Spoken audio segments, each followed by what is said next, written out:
پیارے پیارے آقا مدینے والے مصطفیٰ صلی اللہ علیہ وسلم کی ذات اقدس پر درود و سلام پڑھنے کے بے شمار فضل و برکات۔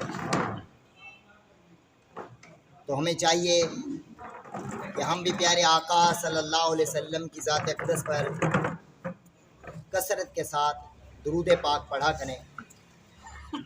حدیث پاک کا مفہوم حضور علیہ الصلوۃ والسلام نے ارشاد فرمایا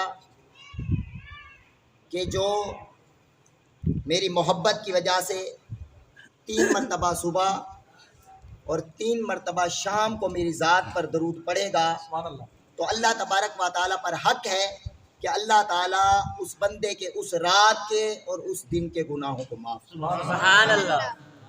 تو ہمیں بھی چاہیے کہ آقا کریم کی ذات پر کثرت سے درود پاک پڑھیں، 1 مرتبہ درود پاک پڑھیں۔